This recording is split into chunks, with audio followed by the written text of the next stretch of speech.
watch fans, this is Anders here on Watch On channel. Today a review of a very interesting watch from a French brand. This is, of course, maybe you can see it here with the logo and the name. This is a Yema. This is a French brand. I did review 3 other watches from this brand. I actually bought all 3, but then I was later contacted by the brand and they asked me if I wanted to review one of their watches, and I said, why not this one? So it comes in this nice leather box here. I actually really like this box. You can use it as a travel case. Let's have a look inside here. And here we have one of 2 very interesting new watches from Yema. This particular watch is limited to 250 examples. This is the Yema Meangraf Sous-Marine. This is kind of an all-purpose watch, a very interesting, kind of, in my opinion, 70s inspired watch. A lot of things is happening with this watch, a lot of good things, and of course it is also a matter of taste if you really like the overall design of this watch. So let me take it out of the little watch box here, watch pouch, and get into the review. So being completely honest with you guys, when I got this watch in for review, and it is of course going back to Yema, to another watch channel or journalist after this review, I was kind of in doubt if I really liked it. It is a very different watch. You can see on the dial you have kind of a dive watch layout. Then you have kind of a racing layout with this inner part here, which kind of reminds me of racing watches. Very kind of 70s inspired case. Very interesting case. I'm going to get into the case because this is one of the highlights of this watch in my opinion. And I really just didn't know if I actually liked it. Now I've had it in my possession for approximately a week, and I definitely like this watch. I think it really grows on you, this watch. I used to own 3 other Yema watches, the Marine Nationale, the PEARLDIVER, and I still own this Superman Heritage GMT. This is the Maxi Dial Coke version, which also houses an in-house Yema movement. If you want to see the full review of this watch, you can click on the link up in the right hand corner or down in the description. This and the 2 others, they aren't as accurate as this one, as you can see on the screen now. I think we get really nice performance out of this Yema 2000 in-house movement with 42 hours of power reserve, and as you can see, high beat, 28,800 revolutions per hour. Of course, some dimensions also, 39 millimeters in diameter, thickness including the very highly domed sapphire crystal, 14.3 millimeters, lock distance here, 20 millimeters, and lock to lock, 45.4, very compact lock to lock. And again, we're going to get into the case because this is definitely the highlight of the watch for me, just a little bit later in this review. As you see, as I said at the beginning of this video, it's kind of a mix, a mashup of different watch types. That's also what Yema write on their website.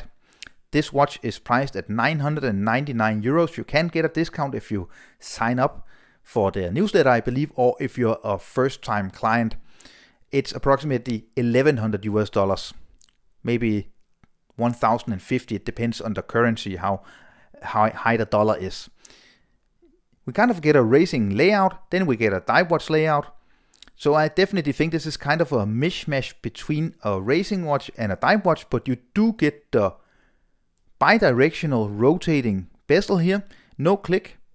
So it's definitely not a very secure dive watch. The bezel, just like the crystal here, is sapphire. And of course also a loom shot, as you can see now. I'm not super impressed with the BGW9 Swiss loom on this watch. I think they should have applied a little more. It is definitely visible, but although it's not a true dive watch, I think they should just have applied a little more loom to this watch. From the side you see the very highly domed sapphire crystal, and as you can see now in strong natural light, I actually think that it reflects the light really nicely. I don't know if it's treated with AR treatment, but I think it's really not distorting a lot in both natural and very strong artificial light. So I think they did a really nice job with this crystal. You see also inside we get 24-hour counter here, which is much more of a kind of a GMT watch way of doing it, or even a field watch way of doing it. I really like the applied hour markings. You see very nice reflection to the light, and then just a very simple printing of Yema at 9 o'clock automatic 990 feet, which is 300 meters, Meangraf at 12 o'clock, the date again at 3 o'clock, and then France down here at 6 o'clock. A really interesting dial, very 70s inspired. This is one of two versions. You can see the other version on your screen now. This is definitely also very vintage inspired. So solid case back with the Yema logo. Is here automatic. The crown is a screw down crown. This one comes on a leather strap, this kind of vintage inspired leather strap. I'm not a huge fan of the leather strap. It is definitely a quality leather strap, but I do think it's really not befitting of this watch. You can get it on a rubber strap as well. I don't actually know if you get the rubber strap when you order the watch. I believe you actually both get the leather and the rubber strap. I would definitely wear it on a rubber strap or wear it on a brown strap. I think this vintage inspiration really calls for a brown strap, but that's just my taste. Of course, the pin buckle here, which is also signed Yema and polished. So in my other reviews of Yema watches, I have had two main complaints. The first complaint was that the in-house movements, they simply weren't accurate enough. Yema, they promised plus or minus 10 seconds, but with the three other watches I was close or just a little off plus or minus 10 seconds. I think when you make an in-house movement, you also have to guarantee some accuracy, and we get it with this one. The other thing I have criticized is the case design. And just to put that in perspective, when you look at the case here on my Superman Heritage GMT, very simple case, no edges, no chamfering, no finishes apart from this brushing. Just quite boring. I think it befits this kind of vintage inspired tool watch, but I saw almost the same case design on all three Yema watches I used to own, and I think they should do a lot more with the cases. And of course, Yema, they watch all my video and they really want to live up to my strong opinions about watch designs and case designs, so they, of course, decided to design a new case. Thank you so much for listening, Yema. Just kidding, of course. This is a very interesting design. Just look at the end links here, or the end part. You almost don't get any locks. It's kind of a massive part of stainless steel, and then you insert the strap underneath. So you get this very compact, only 45 millimeters from lock tip to lock tip case. Really nice sloping down locks here, you can see. Very angular. It kind of almost looks like a spaceship from this angle. And then you get a really beautiful polishing on the sides and a really nice edge chamfering on the locks here, which is also polished. And then a very nice satin brushed finish here on the end of the watch. And of course the same on the other side. The signed screw down crown for this watch. You also see this other side of the watch, it's a helium escape valve, so you even get a helium escape valve. My highlight of this watch is definitely the case. I just really enjoy looking at the case from this angle, from the side here, in profile. It looks amazing. Just look at the edges, how it's finished. And here we have the Meangraf on my 17.5 centimeter wrist circumference.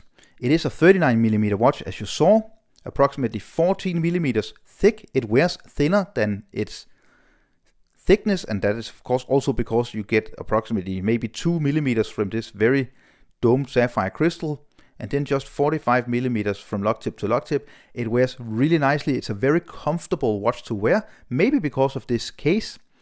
The leather strap is a bit stiff. I'm sure it will actually wear in when you wear this watch a little more. So all in all, I think this is a very interesting watch. I think Yema did something very special, and at around 1,000 euros, I think you definitely get a very interesting watch, even with maybe 100 euros off. If you get the 10% discount, I think it's a very interesting watch. You can maybe, if you add a few hundred euros, you can get an Oris, for example. So I can definitely understand why people would consider other watches, but all in all, this is the best out of 4 Yema watches I have tried here on my channel, and I think this is by far the best, both in case design, accuracy, and overall design and fit and finish. So I hope you enjoyed the full review of this Yema Meangraf Sous-Marine. If you're interested, you can click on the link down in the description to go to Yema's website and explore their watches. If you haven't yet subscribed to my channel, don't forget to subscribe. Follow me on Instagram and Facebook. Give this video a thumbs up if you enjoyed it, and leave a comment down below. See you soon. Bye.